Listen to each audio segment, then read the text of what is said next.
Hello, everyone. Welcome. We're just going to give it about 60 seconds to allow everyone to join.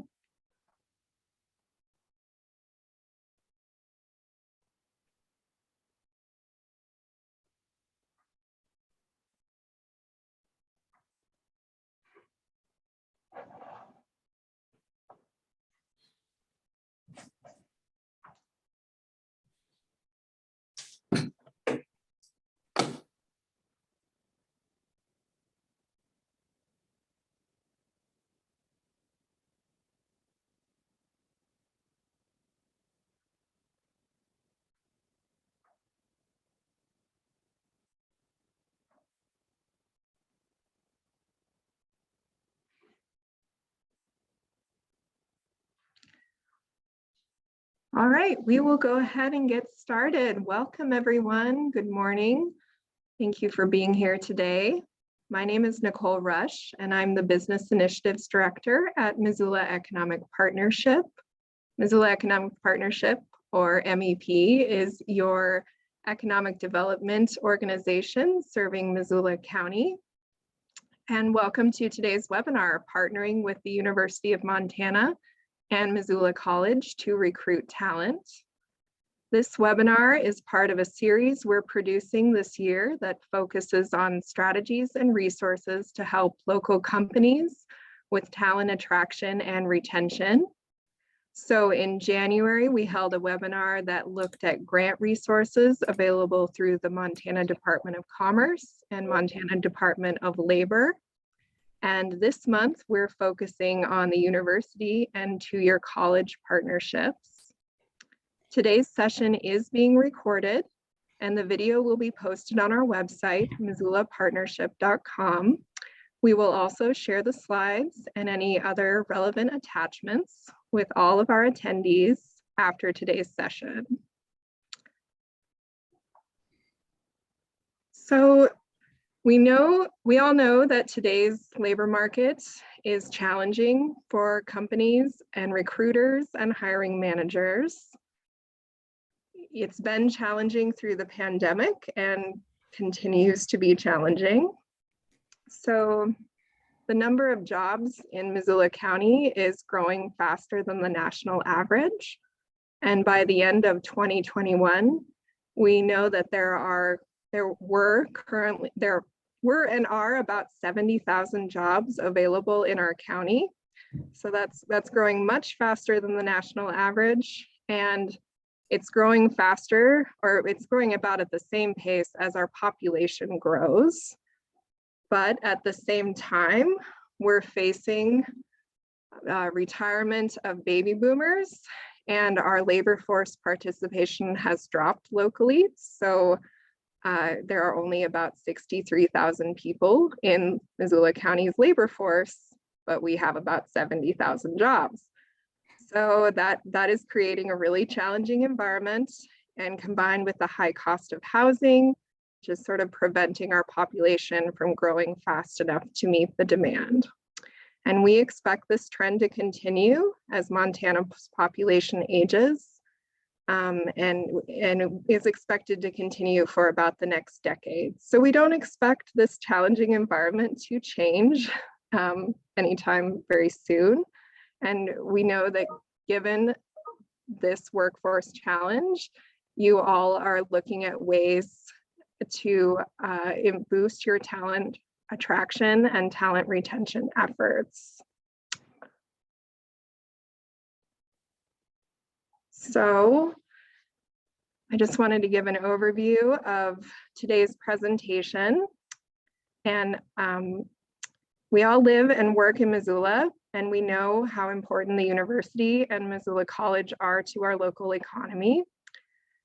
And many of you are undoubtedly aware that UM and Missoula College have always offered ways for Missoula companies to recruit talented students and graduates through internships and apprenticeships and career fairs. But you might not be aware of all the new tools that both campuses have worked hard to create over the last few years, which include many avenues for companies to engage with students, such as micro internships and capstone projects. Both campuses have also worked hard to increase their staffing and their online tools for greater engagement with the business community. And I really applaud their efforts and love the teams that I get to work with at both campuses. And so the purpose of today's webinar is just to raise awareness about the tools available and let you meet the team of people that you can work with and might already be working with, and let them tell you about all the great work that they do. So I'm going to introduce today's presenters, but actually before I do that, I do just want to say that as we present, feel free to ask questions in the Q&A box that's available in your Zoom menu. And I'll be monitoring the questions as our presenters go through their topics. And we have some time for Q&A at the end of today's session. So as those questions come up, please just post them in that Q&A box. Our presenters may also drop some links in the chat, so you're welcome to take a look there as well. So I just want to introduce our presenters today. First up, we have the University of Montana Experiential Learning and Career Success Team.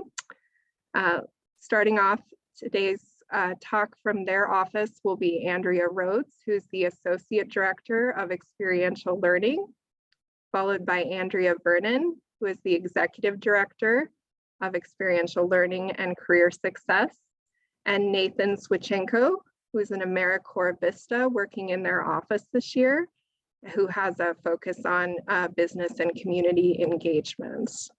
I've worked with Andrea Rhodes and Andrea Vernon for a number of years, and I really appreciate their dedication to their work. They really care about creating positive career outcomes for all students and making sure that they get valuable experiences that translate into wonderful careers after they graduate. Also presenting today is Christopher Prossa, who's the Director of Workforce Training and Career Education at Missoula College. Christopher is new to this position at Missoula College, but not new to workforce development in Missoula. He has, for many years before taking the job at Missoula College, worked at the Montana Department of Labor and Industry at our local job service center. So he comes with a lot of great experience relevant to Missoula's workforce. So I want to thank all of our presenters for taking the time today. And with that, I will hand it over to the Experiential Learning and Career Success Team from the university.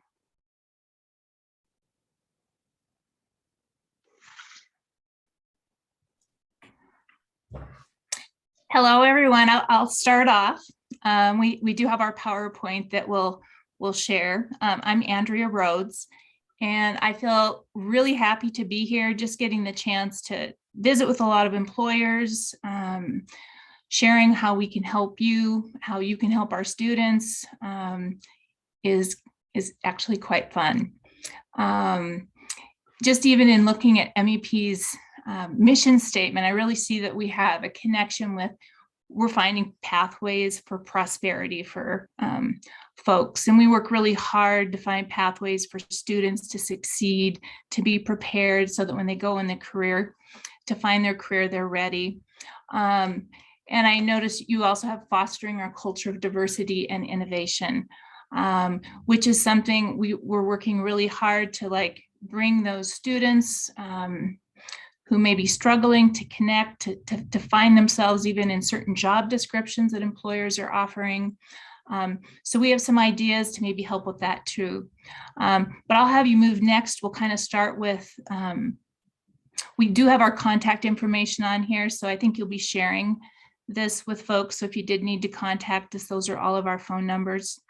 And I'll kind of go on to that idea of just sharing pathways. The first part of the talk today, we're going to talk about how we can create pathways to connect employers and students to employers.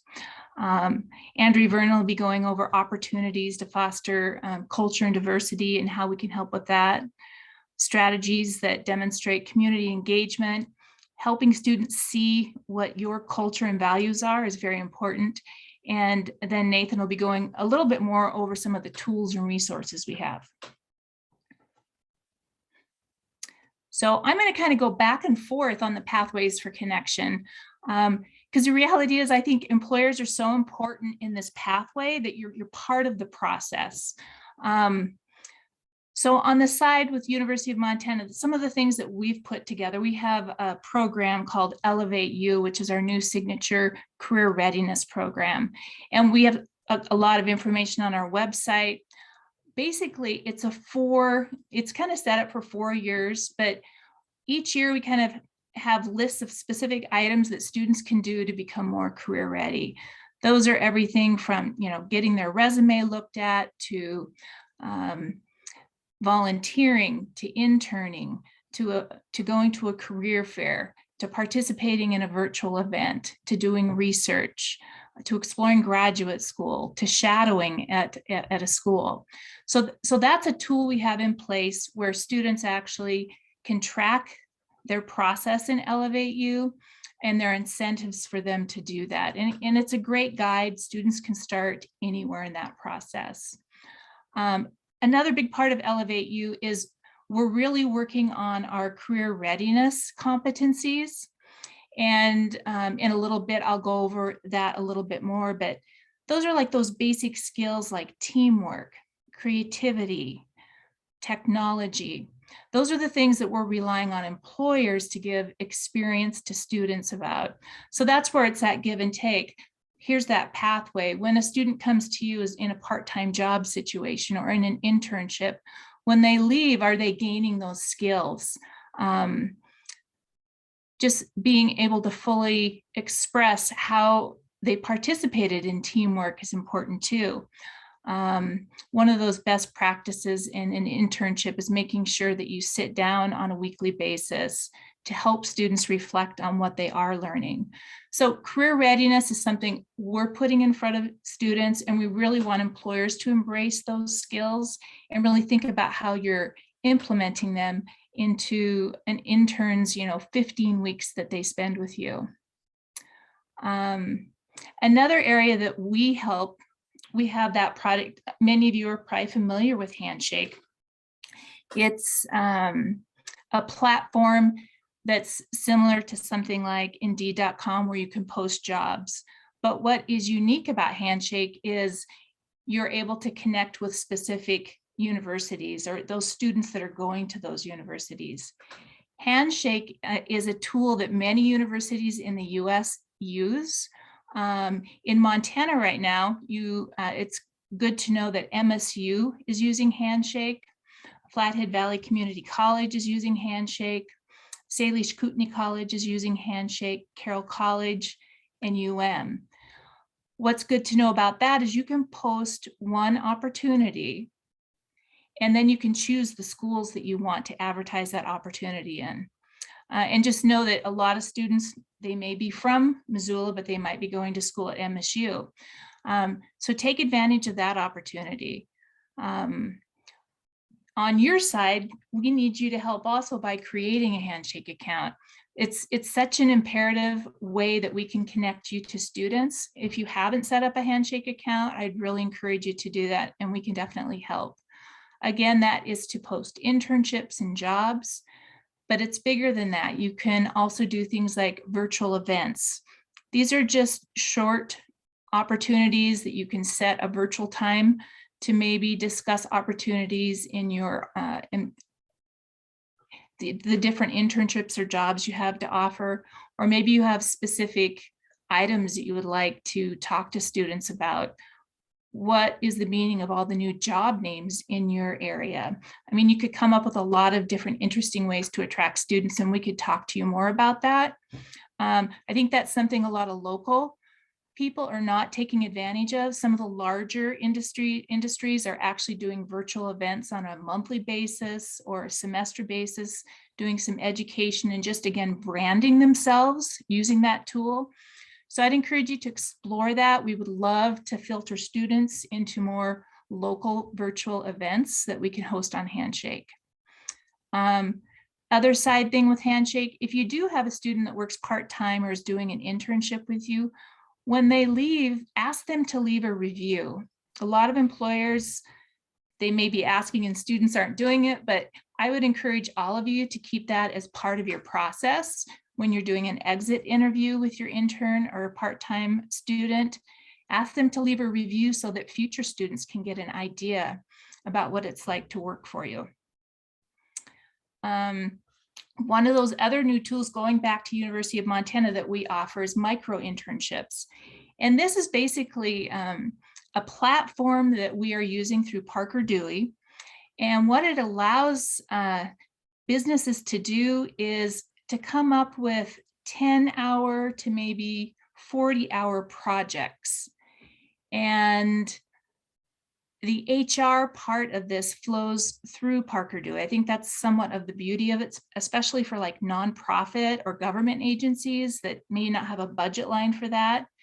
But for $200, basically you can have a student maybe do a review of your website, or maybe you need your PowerPoints updated, or maybe you need to have some research done on your competition. They even have some like set up ideas for employers to post on the Parker Dewey website. Students get into Parker Dewey, they can do searches to find out different projects, and you can actually advertise your micro internship just to UM students so that we can help you reach the students that you want for that. But that's an interesting way that you can bring on a student for a short project, between 10 to 40 or 50 hours. It's a way to test drive students to see if maybe you would like to take them on, for a part-time job or for an internship. And there's a lot of interesting ideas on their website. And again, we're here to help you with that. If you're interested in exploring that, we can go over what your needs are and how that might solve for you. On the employer side, I guess another thing that we've touched on is branding. And I think creating a recruiting strategy is a huge pathway to connection for employers to students. It's those employers that repetitively show up at career fairs, table in the UC, bug us about getting in front of faculty, and we help make that connection, set up virtual events. They're just there all the time, and students know what they offer, and students intern there, and interns talk.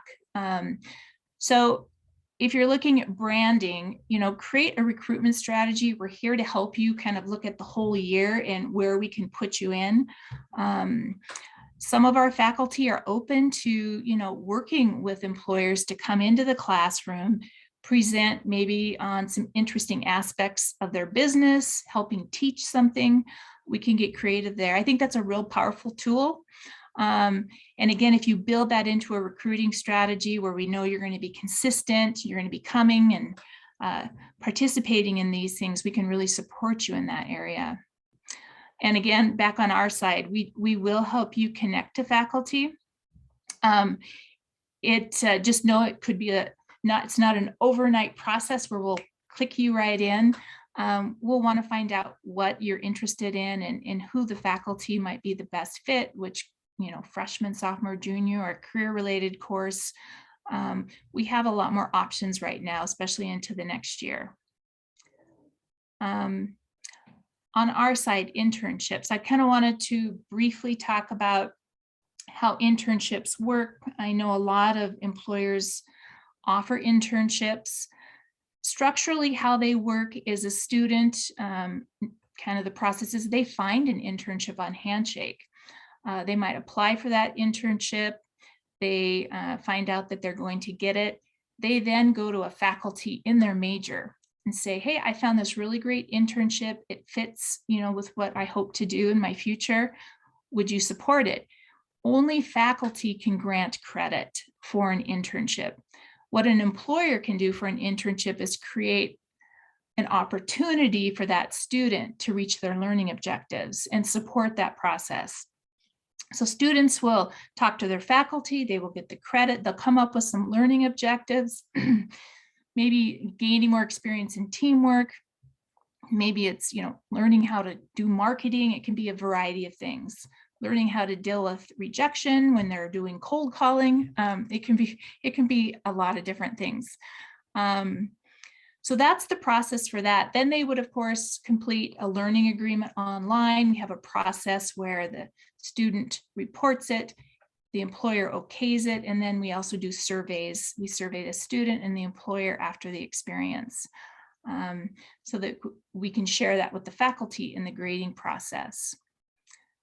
Normally internships, a traditional internship during a semester would be 15 weeks. Student would work roughly 10 hours a week. So that adds up to about 150 hours. And that would be about 3 credits for a student. So if you're kind of balancing that, 150 hours over a semester is kind of the average internship. A lot of internships happen during the summer, and sometimes it's 3 credits to work full time. Sometimes they go over, the fall semester and the spring semester, and those work also. It just depends on how the faculty and the student want to work with you. If you have questions on that or it seems confusing, send me an email and I can help you out with that. I wanted to share some best practices with internships, maybe some things you haven't thought about. Part of being an intern is, learning as you go. So it's important to have a supervisor and make sure that the student knows who the supervisor is. It's really great if that supervisor can sit down and visit with the student at least once a week to reflect on what they're learning. I think that goes back to those career readiness skills. What is the student gaining from this, and helping them be able to communicate back to the supervisor what they're learning is really important. Offering really unique experiences to the students, and these can even be in the job description. Attending a board meeting is amazing for a student. Going to a conference is amazing for a student if they're joining you. Participating in weekly staff meetings is an amazing experience. Going out and having coffee with your supervisor, having your supervisor say, hey, I set up this coffee appointment with this person so you can learn more. Those are kind of the above and the beyond best practices, thinking about ways you can engage your student. Another one that I think we think is obvious to students is if you're doing an internship with us, you know that you might be able to get hired. But what we find is a lot of students don't necessarily always think that way. Be proactive in telling students if you want to retain them, that there could be a job opportunity with this opportunity. Maybe there's a pathway. Maybe you have an internship at one level, and then the next pathway is maybe they get to oversee the next intern. You can offer pathways to, in a sense, retaining those interns to become workers in your workforce eventually. But plant the seed early. It's not always obvious to students they can get a job with you or there are additional opportunities. I'm going to switch on back over to employers. Another way that you can connect with students is to attend our career fairs. And part of this, we're going to have a list of all of our upcoming fairs for next year. So make sure that you get a chance to come to one of our career fairs, or at least a couple of them. Back to pathways that UM offers, we do also offer service learning, if some of you aren't familiar with that. And this would mostly be for nonprofits or government agencies. And service learning is basically a project that a group in a class helps to do with the community, or an individual. So if you're interested in supporting a service learning project with your nonprofit or government agency, let us know. We can help connect you to a class that sets that up, and they can complete a project for you. And the same would go for an individual student. They can participate in an individual service learning project with nonprofits or government agencies. Quick note for nonprofits also, if you want more information about work study students, you're having a hard time because you can't pay them or pay them enough, we can help you get set up with work study. You could offer students $15 to $20 an hour or more, and the government pays a large percentage of that hourly wage, and you would pay a very small amount. So that could be a strategy in hiring students if you can't get that wage high enough. Last, I hope I haven't gone too long. I would encourage you to post your opportunities on social media, to connect with our social media. Students are looking at those things. It helps us be aware of those items. I know a lot of our students are being guided to use LinkedIn. That's a huge opportunity too. So we do have the Elks LinkedIn if you're interested in checking that out. I think let's go on to the next one right now. I think that we list all the career readiness competencies. This is that list I was talking to you about. And we will actually, once I stop talking, I'll put a link in the chat that takes you directly to this PDF so you can have that. But these are areas, NACE, which is the National Association of College Education, actually interviewed a whole bunch of employers several years ago. And these were the areas that they really felt students needed these competencies to be able to do the things they were asking them to do. And they felt that, you know, students really need to be able to communicate that they can do these things. So if you could almost include these in some of your job descriptions, the way you talk to students, it could really help them and help you down the road too. We'll go on to the next one.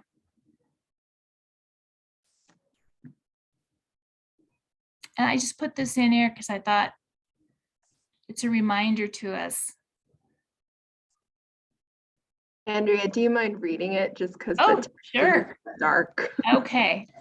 I loved the work atmosphere and how everyone involved is super passionate about the environment and each other. Getting to know worthy employees and others involved, such as alumni and board members, has shown me how meaningful it is to work with people who truly care about the work they are doing, as well as each other, and how much I want to find that in my future job endeavors. Zoe Transtrom. She had a very meaningful experience, and it's always good when students share that. Okay, let's go on to the next one. I'm going to hand it over to Andrea Vernon.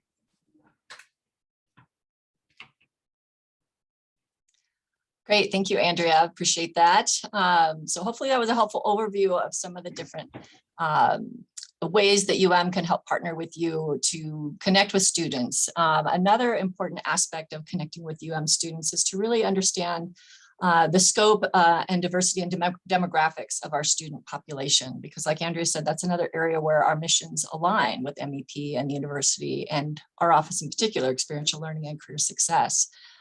So when looking at the scope of diversity of students at UM, it is quite broad when you consider a variety of different types of demographics, such as the fact that about 40% of our students here at UM are first generation students. So that means that they are the first ones in their families to attend college. And this often means that they can show up to campus unaware of some of those, what we call kind of hidden or invisible aspects of how to be a college student, you know, aspects of college life, like how to choose a major, register for classes or housing, navigating financial aid, just understanding systems of how you communicate with professors and that type of thing. And as this relates to careers for first generation students, it also means that students may not have an expansive network of adults in their lives who can help grow their professional networks and connect them to people for job opportunities, and then also influence their career paths. We have, American Indian students make up UM's largest contingents of students of color here for our student population, in addition to our Black students and Pacific Islanders. 30% of students are Pell eligible.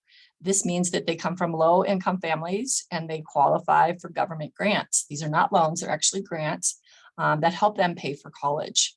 Many of our students come from rural areas. Obviously, Montana is a rural state, and similar to first generation characteristics of students, this can mean that they don't have expansive networks of family friends who can connect them to career development opportunities or some of those industries or employers, because they're from a small town and they just don't have those types of connections.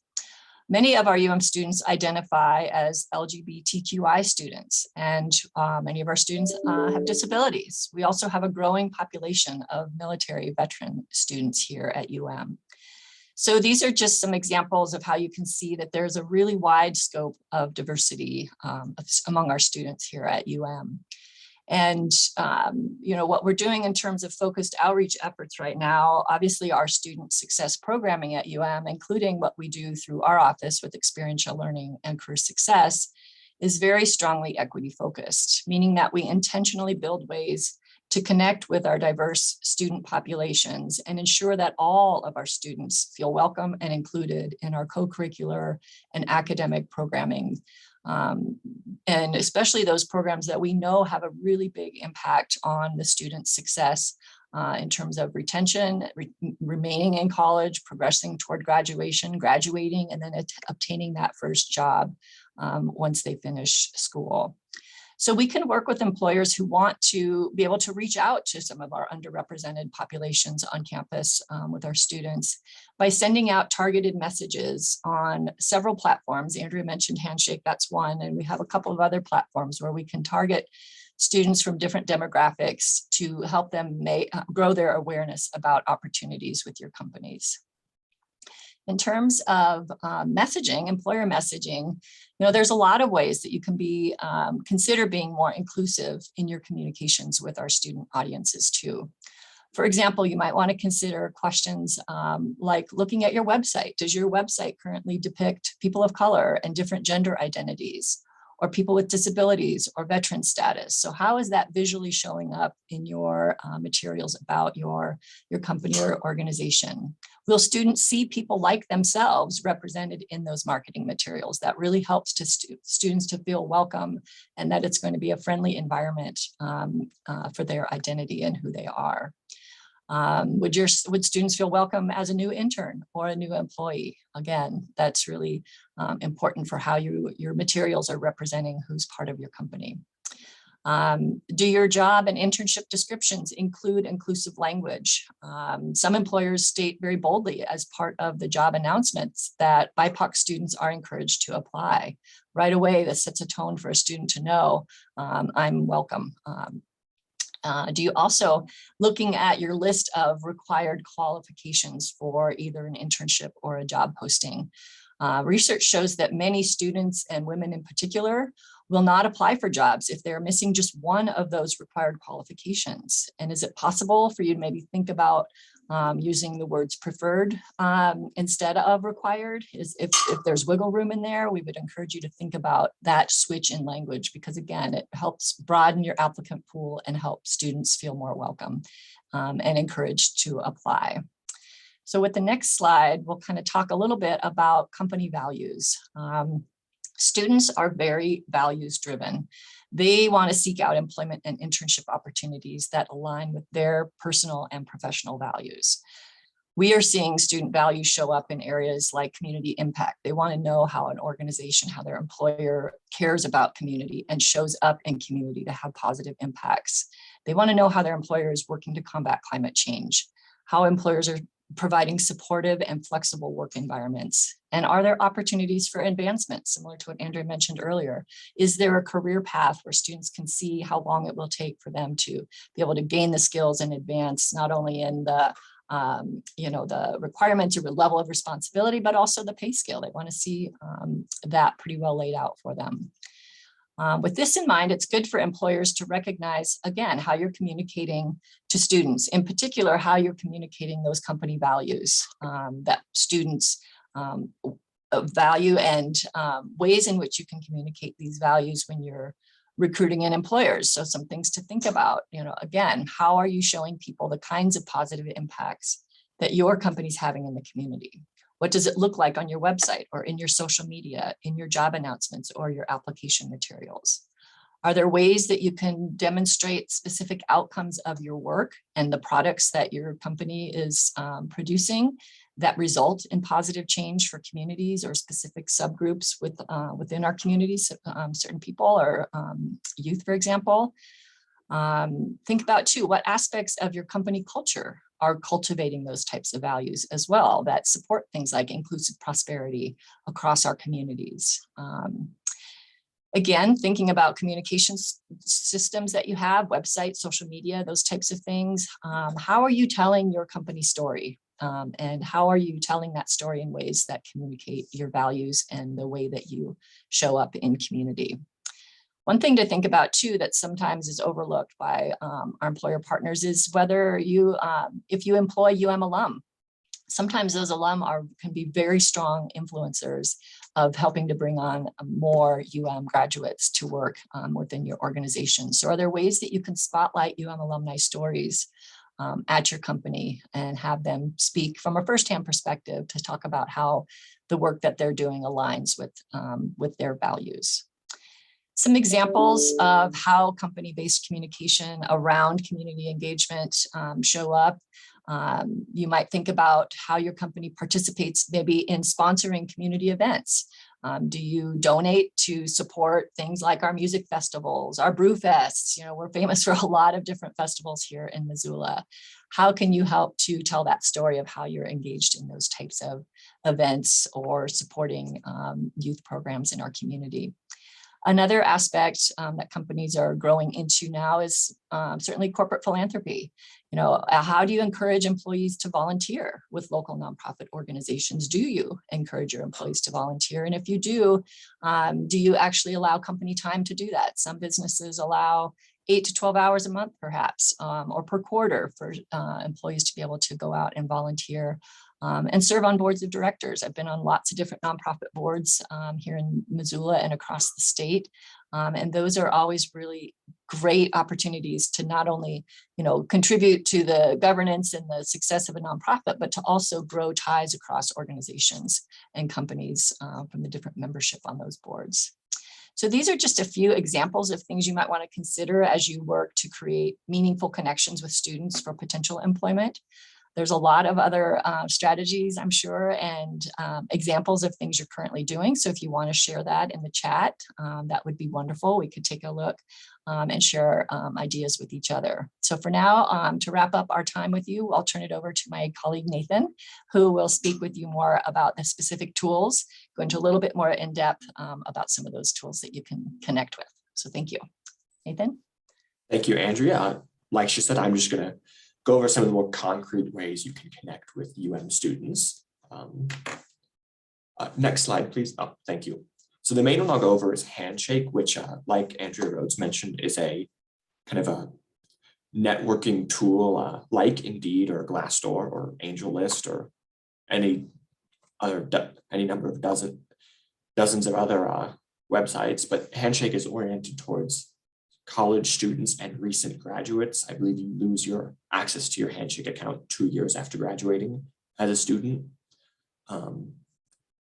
So over 1,200 colleges and universities use it.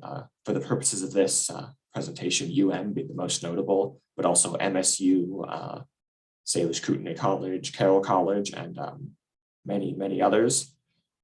So it can also be a good way to link up with maybe Missoula residents who attend school out of state, or I guess residents who live nearby wherever your business is based. So the main thing you can do with Handshake is it allows you to post jobs and internships to connect with students.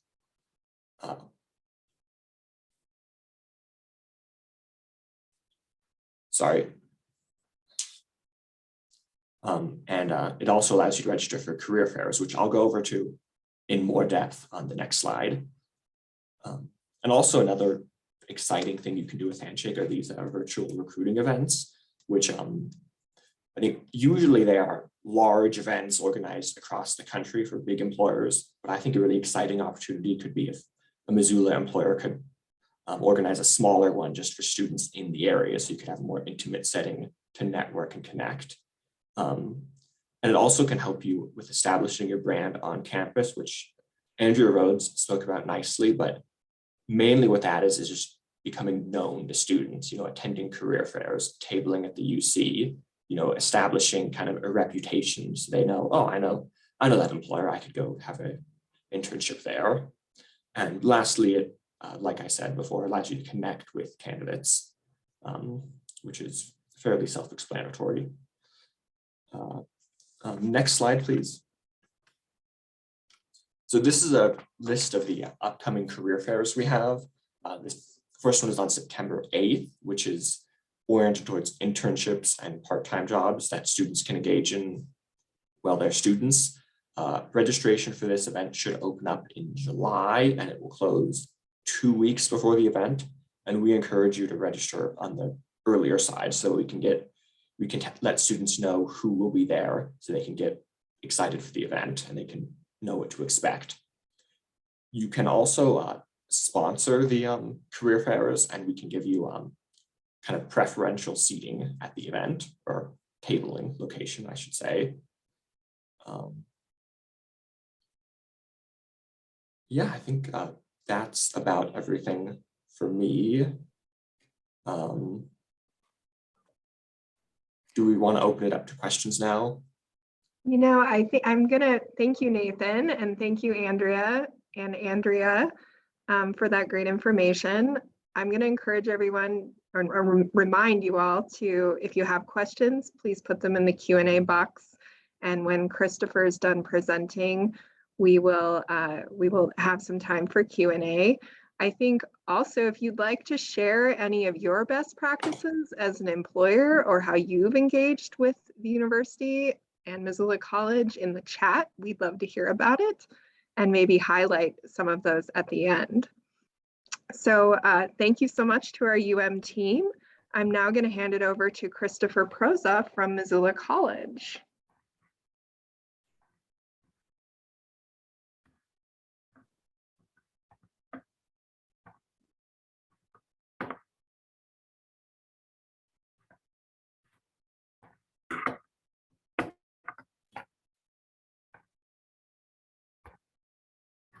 Thank you, Nicole. I appreciate it.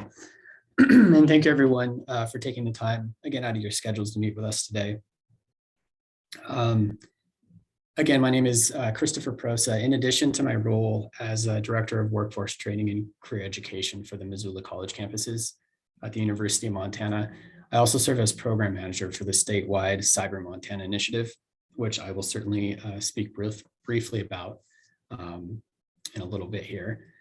I would also like to speak about Missoula College, our academic pathways, and some of the related talent development and recruitment opportunities available through Missoula College and our associated partnerships. Missoula College, for those of you that don't already know, is the two-year unit of the University of Montana, providing quality occupational and technical education across 40 programs. My ability to speak in detail to those rather amazing 40 programs is very limited, as we don't have much time, but I will certainly kind of touch on the 4 main departments where those 40 programs are housed, and kind of a few other, to spotlight maybe a few other key things that we have in development and that we've had offered for some time. So again, those 40 programs are housed within 4 departments, which include business and technology, health professions, applied arts and sciences, and industrial technology.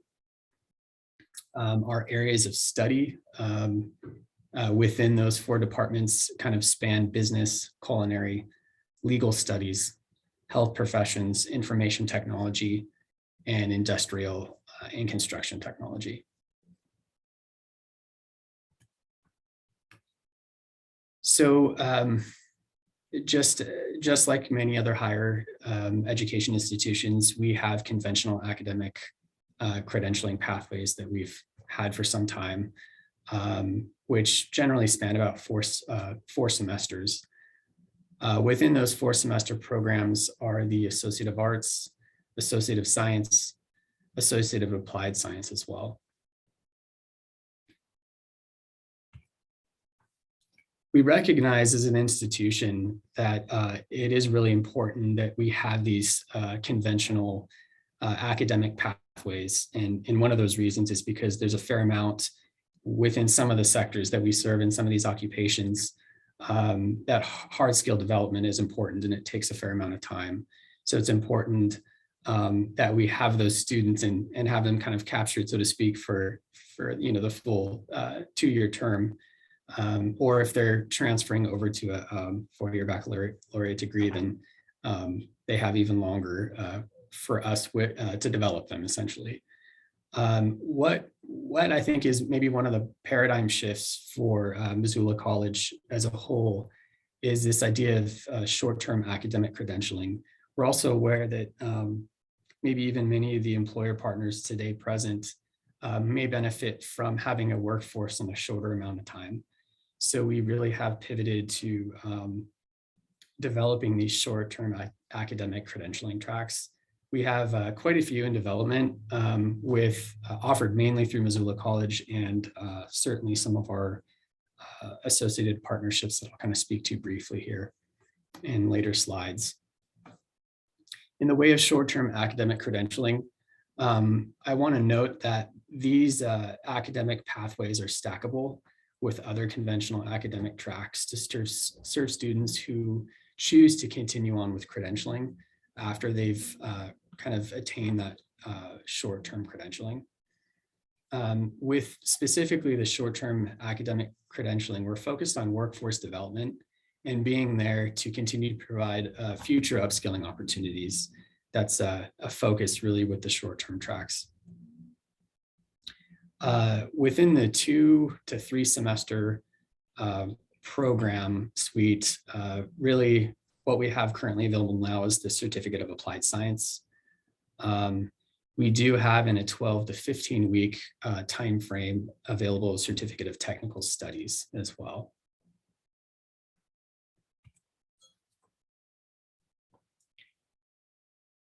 Within a 5 to 8 week course format, we do offer, we've actually partnered with the local Montana Department of Labor and Industry Job Service Missoula office for the last 3 years to develop what we call the BGen 215 Career Readiness course. The course is focused heavily on student career readiness, soft and hard skill development. And just as my colleagues at Experiential Learning and Career Success have mentioned, our focus and the curriculum is really based on those 8 career readiness competencies that are current now and really developed by that National Association of Colleges and Employers, or NACE. One thing I think to note about NACE is that it is a national organization, and I think one of the strong suits that they have is the ability to really have a really broad reach when it comes to both 2-year and 4-year educational institutions, including top research institutions throughout the country. They also have just a really broad, they serve a really broad swath of industry sectors. And I think it's important to note that within many of those sectors, many HR professionals are represented across these industry sectors across the country. So when they kind of reach out and pull data, they really are grabbing a broad swath of, again, of sectors and educational institutions and HR professionals in a variety of different fields. So that's primarily why we kind of focus on them. That being said, one of the things I'll speak to in a later slide is it is really important for us as well to not only grab onto this data that's tracking nationally, but also certainly to make sure that we are conversing with and partnering with our local partners in regions across the state to develop our curriculum.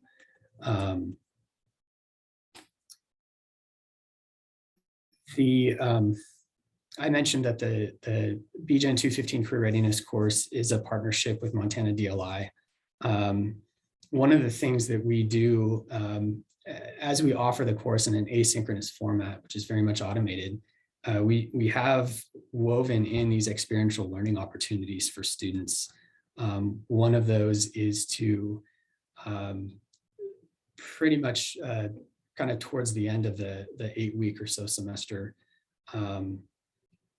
we wrap in these formal mock interviews with local Montana Department of Labor and Industry Job Service Missoula representatives, workforce developers. So throughout the course, we prep them with the application materials development and review, and allow them to use their written content to speak effectively to what it is that they've accomplished, and what it is that they've done in their previous job roles that might relate to a future career track that they're interested in. And then we run them through about 45-minute to 1 hour mock interviews with those job service workforce developers.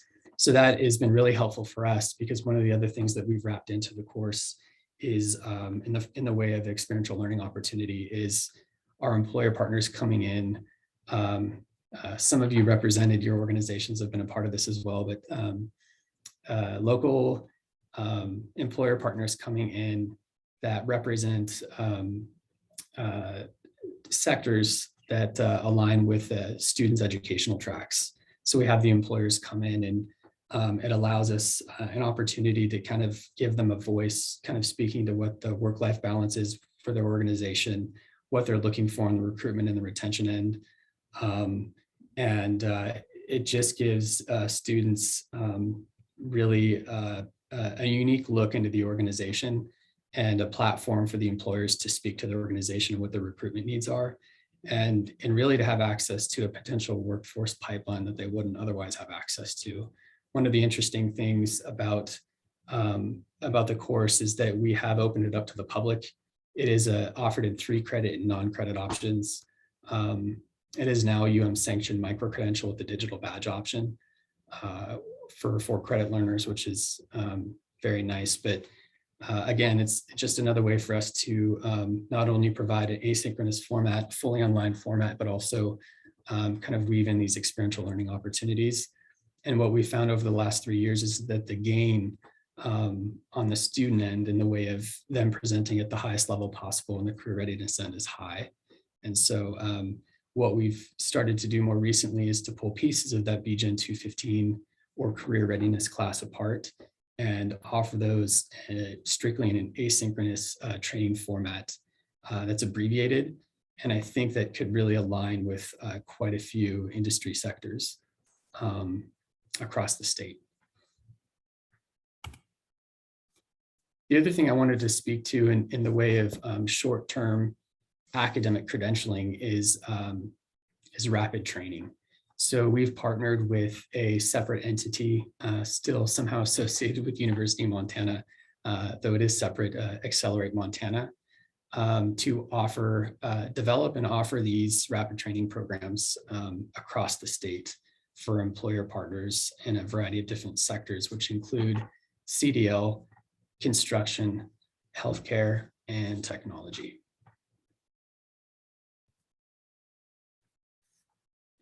As far as eligible Accelerate Montana rapid training programs currently offered through Missoula College, and by the way, these span credit, non-credit, and micro-credential options. Currently with construction, we have the Job Site Ready program, or the JSR program, which can be used as a standalone training or by a company with in-house expertise to co-develop their training program using JSR curriculum components. And I think it should be noted too that these short-term rapid training programs I'm mentioning could take weeks really to deliver. And so I think that's one of the strong suits of the Accelerate Montana initiative across the state, is that the team is poised to provide this rapid training to not only develop the rapid training to suit a variety of the sectors I mentioned above and associated employers' needs, but also to really assess what's out there that's current, that they can latch onto and partner with another organization through to bring this training in a even shorter time frame. So that is certainly something that is interesting too about these rapid training programs.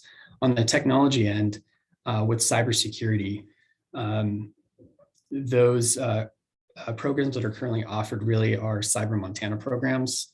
Both Accelerate Montana and Cyber Montana initiatives are really statewide. Many of our metrics kind of associated with the funding streams we've been allotted are based on our spread across the state outside of Missoula area. And our target populations kind of traditionally, at least at this point, are underutilized workforce development populations. And I know part of our target cohort groups are certainly Native populations. For cybersecurity, especially female populations, the gender inequity in the field of cybersecurity is pretty great. So one of our goals with the Cyber Montana program is to really promote gender equity. And again, utilize Native populations, veteran populations, and others. On the cyber security end, through again that Cyber Montana program, we offer the end user cyber awareness trainings and professional upskilling, what we call industry recognized credentials, or IRC. And both of these are for existing workforce, really for any organization. And another option is what we call new learner reskilling, short-term cybersecurity credentialing. And this is really designed for new incoming workforce. So one thing I wanted to mention, I'm just going to go ahead and leave some Missoula College points of contact up here. But one thing I wanted to certainly touch on is both with our conventional and short-term academic tracks, they're designed to develop current and future workforce. And we look to you, our employer partners, to aid us in developing and recruiting our student workforce pipelines. We really do need your help with not only recruitment, but certainly with development. I think, for us to move forward and develop our curriculum, we could probably make a decent educated guess as to what it is that you might be needing. But I can tell you it's not going to be as accurate as if you're fully involved. So I guess I mentioned that because I want to just, throw out that we are certainly involved in partnering with any organization, any business that has a workforce need, and kind of assessing what we have currently and what we can develop to kind of rise to the occasion of what it is you need. And I know that Missoula College is not alone in that. That's really across the University of Montana, and I'm sure the Montana University system as well. This is why we're here. We're here to develop, current and future workforce. So I did want to speak really briefly about some ways to get involved with us, mainly in the way of student workforce development. Answering maybe any calls that we have could really help us out when it comes to curriculum development. So joining curriculum development advisory boards, I think would be a big help to us. And I know many of you here today are a part of those already. So my thanks to you for being a part of the solution here to develop this workforce and to have our curriculum, to the best of our ability, have our curriculum be as relevant as possible to what it is that you need now and what it is that you need in the future. Getting involved in student experiential learning and development and recruiting opportunities, I think would both serve you and our students as well. I mentioned in the way of the experiential learning, the employer panel discussions. We've had a very positive reception across industry sectors from employers coming in and really just kind of using our students as a sounding board, really. And I think being able to, again, speak to their organization and potentially have access to a workforce pipeline that they wouldn't otherwise has been huge, not only for us, but employers as well. Internships, I think, as I reflect on the 4 departments I mentioned earlier, healthcare professions probably is the department that has the most well-developed internships. And one of the reasons why is because within the curriculum is interwoven clinical rotations, which are really internships. We call them something different, but they are internships. They involved hundreds of hours, oftentimes, of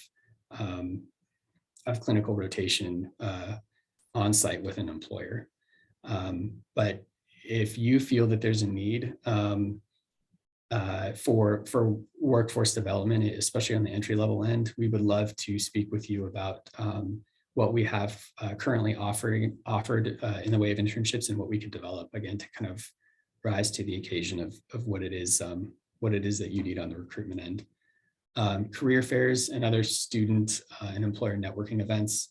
We have quite a few of these going on. I will throw a plug out for a speed networking event for 2-year and 4-year students, both at Missoula College and University of Montana in April here on the 28th. We'll be hosting that speed networking event in person.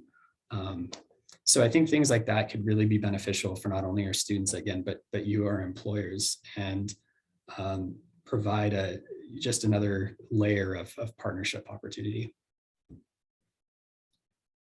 I wanted to also speak about student workforce pipeline development. I think utilizing, as my colleagues had spoken to earlier, Handshake, LinkedIn, and even the U.S. National Labor Exchange, which is what the job service offices across the state for Montana Department of Labor use, is really important. I think diversifying where it is you're posting these things is important as well.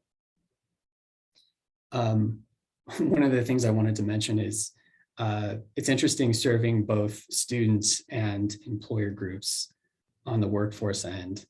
Part of our job as workforce developers is to help students see career readiness through the lens of the employer partners that we serve. And opposite of that, helping students see workforce development through your lens as well, and having you see what they see on their end as well. It seems as though specifically with Missoula College students, we often serve adult learners, and it seems as though the longer we're on this earth as adults, the more barriers to life and education we potentially accumulate. And I'm not excluding myself from that as well. So I think it's really important that we share with you at any point that we can what they're seeing and maybe what some of those sticking points are for them and maybe why they're not applying. Andrea Vernon had spoken to this earlier as well. I think it's really important that in the way of best practices for job postings, it's really important that our students know what it is that they're signing up for.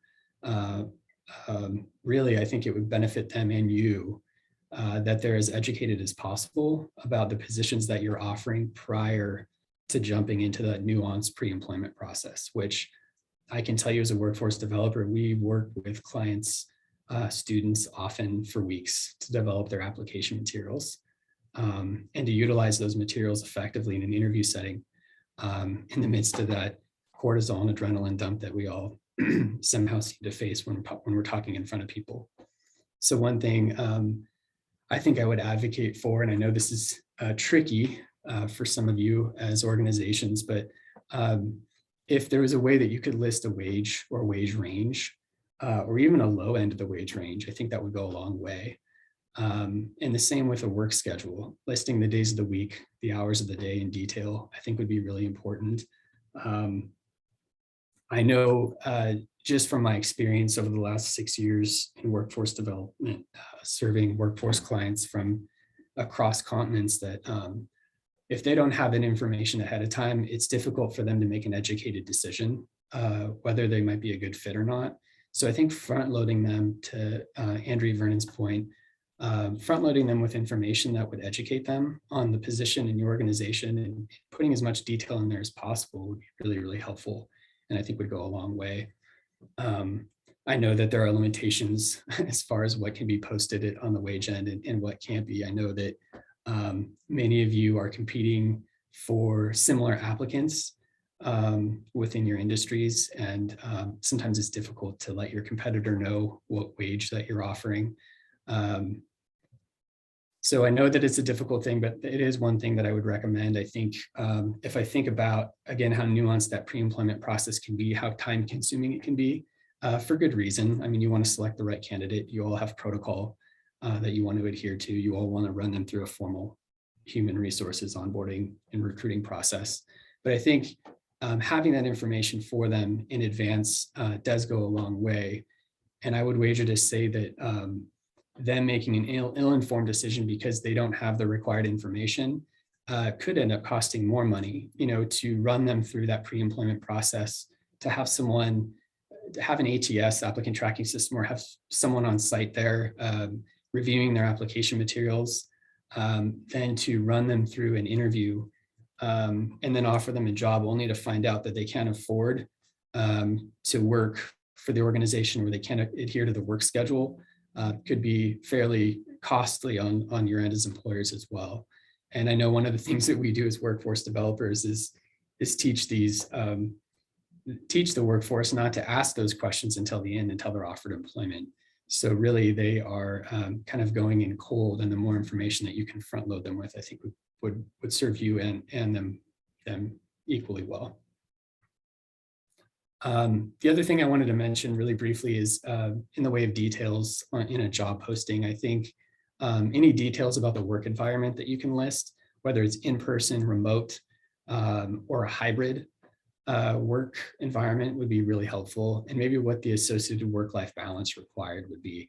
I know that many of you are at various stages in the development of your business, and there are really fast-paced jobs and some that offer just a different work-life balance. So I think speaking to those things, and maybe even some of the things like Andrea had mentioned that are unique to your organization, what moves you, I think would be really important.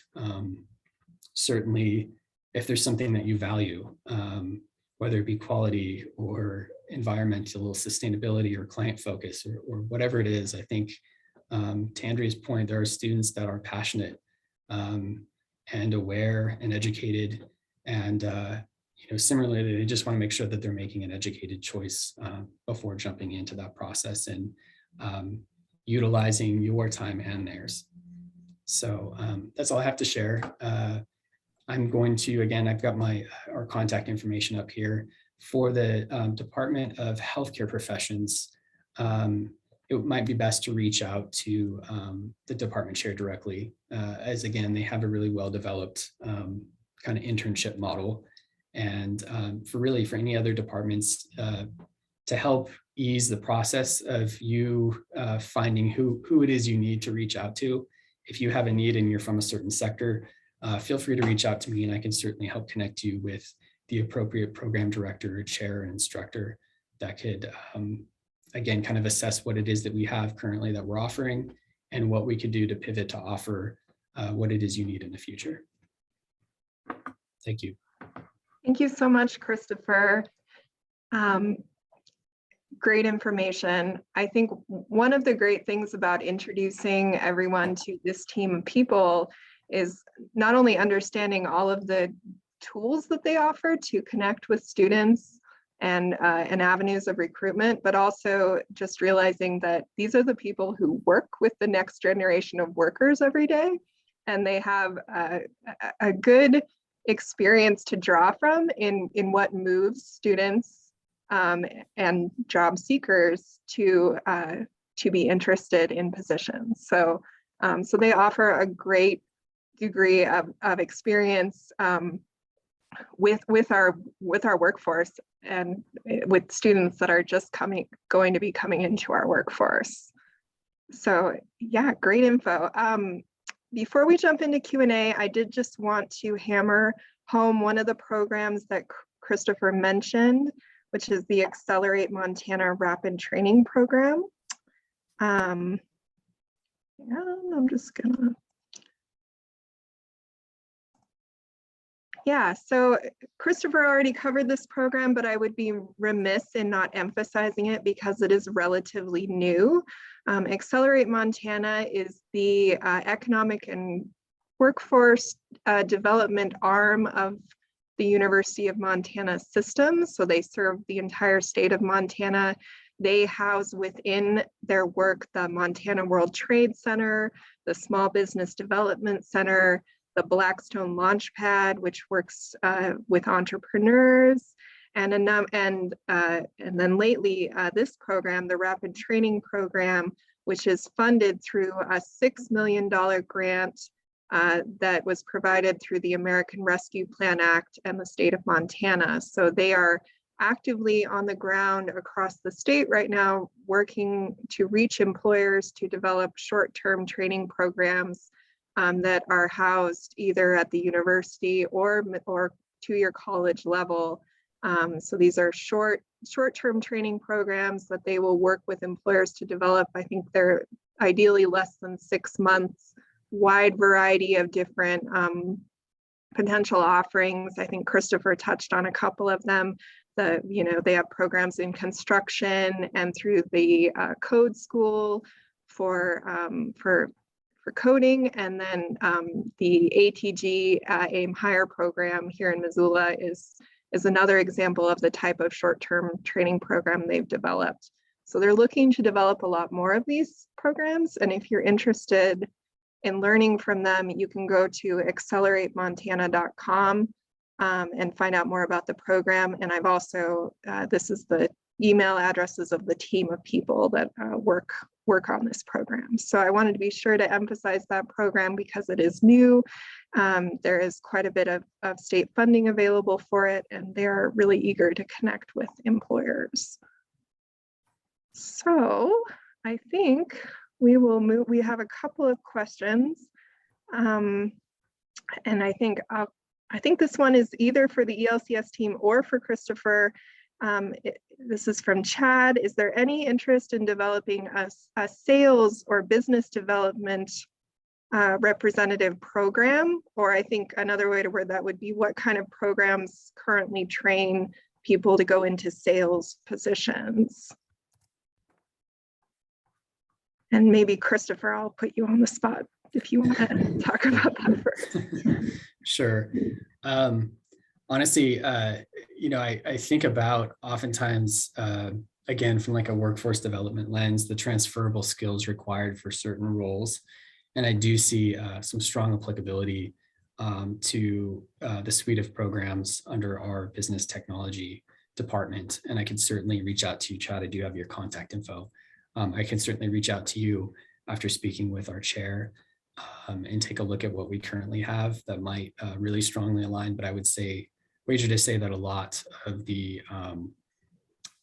academic programs associated with business and technology at Missoula College probably I would wager to say serve you well on the sales end, if that answers your question. Yeah, just to pipe in from experiential learning and career success, also kind of echoing Christopher's comment. Yeah, with our College of Business here, it would certainly be good to connect with our dean and some of our department chairs, specifically in College of Business, but also our Department of Communication Studies. I think that's an often overlooked discipline here on the Mountain campus, where that's a broadly applicable field of study. And so there are, ways that we can, again, determine sort of workforce development needs, and that really can drive curricular program development here on campus. And so we do need to hear from people out in the field about the gap in this type of programming, perhaps at the university and at Missoula College. So that's how we can start to influence and or adapt the existing curriculum. So I'd be happy to chat with you more about that. Thank you. Chad, I'm going to just share one more idea. We have that virtual events. This is a great short-term option for you to consider. You could put together a short presentation about liberal arts in sales and really interesting opportunities. We could invite some specific liberal arts, majors to attend something like that. I think, again, a lot of sales folks are creative writers, political science, history majors. So that might be an option we could visit with you about.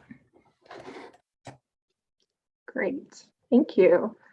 And this one's for Christopher, because you mentioned the community advisory boards. If someone wanted to join in on a board, who's the best person to contact? That is a good question. So I will certainly speak to, I should throw this out there too. So we do, as a two-year institution, work closely with the ELCS office. We always love sharing information and partnering. For the question that I would certainly speak on the two-year end, I think I would love to throw whoever's name out that might be interested for our associated curriculum advisory boards. I'm sure there's a need somewhere.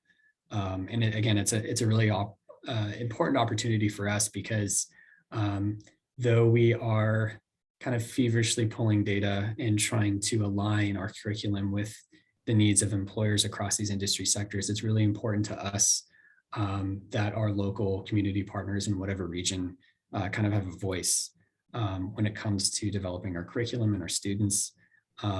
So I, again, can certainly reach out and speak with our 4 department chairs and see what we have available maybe for the coming fall semester for serving on one of those boards. Great. And I know that there are community advisory boards, I believe, for most of the colleges at the main campus as well. So I know the ELCS team could probably, just as they help connect you, the business community, with faculty for the programs you're interested in recruiting from, that would probably be a great place to start if you're looking for help on the 4-year campus side. Yeah, please feel free to reach out to me directly and I can help connect you with departments that have those boards and are looking to fill positions, because as we know, board positions, there's always vacancies across nonprofit and university and Missoula College boards. Thanks. Yeah, it's a really valuable service opportunity on both sides. So, and then, okay, last question. Could one of you give us more information about the speed networking event that Christopher mentioned? Is there a link? And we could send this out after the fact too, but can you give us a little more information of what that looks like? Yes, absolutely. So we have quite a few of these experiential learning, I would say student and employer networking events that are kind of tied into Cyber Montana and our cybersecurity / IT computer science students that are upcoming. The one that we currently have right now, the one that's coming soonest, is what we call our first annual Missoula College Cyber IT and Computer Science speed networking event. So that is sponsored by Cyber Montana, and that will run on the 28th in the Missoula College River campus, room 340, which we call the big room, from 12:15 to 3:40 p.m. And it will just give University of Montana students a unique opportunity to network in person with local and regional Montana employers who are actively recruiting in the cybersecurity, information tech, and computer science related fields. One thing I'll mention is that with many of the things that are kind of tied into Accelerate Montana initiative programs, we are in the process of developing a wraparound student academic and workforce development structure. And we have several pilot programs in development to deploy those strategies. And with that, with this event in particular, I think we're in session 3 of 4 sessions with our associated students for this event to try and prep them and get their application materials presenting at a higher level, and certainly working with them through some abbreviated training to have them present at the highest level possible to our employers at this event. So we're excited to see what comes of that. And so if you're interested, what I would recommend is to email me. We have a survey going of student registration, but as far as employer registration, I can certainly send you out a communication that just kind of gives more information and then requests an RSVP by email. It's just a reply back if there's an employer that's interested in attending. Looks like we probably have somewhere around 12 community partners that'll be present so far that have RSVP'd. I'm sure more will come in. So again, if you're interested, please feel free to reach out to me. I can also make a note here to reach out to you if I don't hear from you in the next few days, and just allow you to have that information as soon as possible. And I think it was Aurora Krebs with Fire Diagnostics who asked that question. And Aurora, I have your email, so I'll pass it along to Christopher. Okay, that was the last of our questions. So that will wrap up our webinar. I want to thank all of our presenters, Andrea Vernon, Andrea Rhodes, Nathan Switchenko, and Christopher Prossa. Thank you all so much for attending. And yeah, we look forward to future events in this series to provide more information about all the recruiting avenues and tools. So I hope this has been valuable for everyone. Thank you for being here and enjoy the rest of this cold and blustery week. Take care. Thank you.